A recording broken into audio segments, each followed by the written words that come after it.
Секојдневната продукција на зачудувачки аргументи со кои се сака да се подкрепи невиноста доведува до некои нови епохални откритија. Ако тоа го говори лидерот на ветераните, тогаш таа добива специфична тежина, бидејќи од тој агол на гледање се дава сосема друга перспектива за вистината околу спречувањето на државниот удар. Алијанса БЕСА веќе почне да размислуваат да прават коалиција со ВМРО-ДПМН, да му го свртат грбот на Зоран Заев и од страх да не успеат да се растури владата, они ги апсат пратениците од ВМРО-ДПМН, да ВМРО-ДПМН и со гласовите на Алијанса БЕСА не успе да формира влада. Интересна теза. Лоша клима, ладно е, луѓето настинуваат. Иако официјалните бројки лесно ја демонтираат тезата, сепак таа е интригантна, како и секоја приказна со која се сака да се покрие реалност. Такви сиони кои за волја на вистината се мощне прецизни околу бројките навистина покажуваат зачудувачки интересна символика. Ама сепак треба да се има предвид дека тој што ја презентира е на неколкудневен штрајк со глад и молитва. Па може би станува збор за креација, произлезена од некакво повисоко ниво на свеста. Меѓутоа, оние што ја имаат моќта на светско ниво, на вистинската моќ, љубат символи.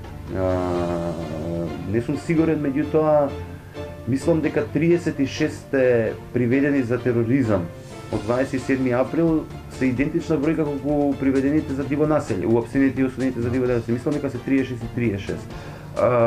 Не знам, Заев, знаеш ли Заев на кој ден излег? Кога почна официјално македонската политичка криза? Почна денот вечерта кога Заев не ги признава резултатите. Знаеш ли кој е тој ден? 27 април. Лоша клима, ладно е, луѓето настинуваат. За разлика од оние кои бараат оправдување во некакви големи игри и тешки задкулисни сценарија, политичките морнари кои умешно си пловеа во времето на 10-годишната плима, свесни дека пловидбата е добра само до моментот до кога не надошла осека, искористувајќи го ниското ниво на водостојот, се обидуваат да останат над него, па по подолго време прават екзактна вивисекција на состојбата во која се наоѓа партискиот Титаник. Телото се одвои од главата. Главата е, ако сакате, у наводници палатата, кое што се помалку знаеше што прави телото и каде шета како зомби оставено само. Лоша клима, ладно е, луѓето настинуваат. Ниту тоа хипнотизирано зомби веќе не сака да шета со таква глава. Причината за тоа не е во тоа што е оставено и разочарано, туку во несразмерната и ненормална пресија на која беше подложено. На застрашувањето како средство на присила, на потребата за бенефициите на неколку глави.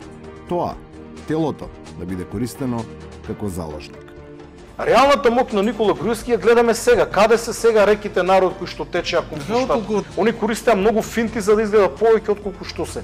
Каде се сега тие луѓе? Сега не мора да отидат, не зависат од Никола Груевски. Лоша клима, ладно е, луѓето настинуваат. Се всушност станува јасно кога и најтврдокорните оние кои очекувале револуционерен расплет јавно доживејуваат разочарувачки климакс, укажувајќи дека ако не постои јасна причина, тогаш и целта е дефинитивно магловита. Протест се прави така.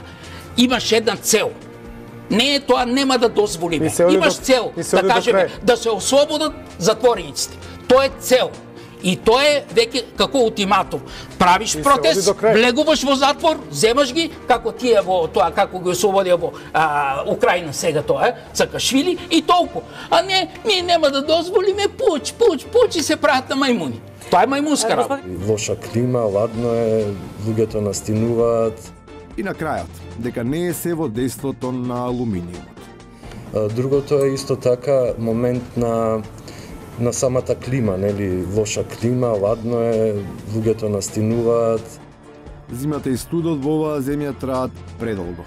Изгледа дека на сите им треба пролет, ама вистинска пролет.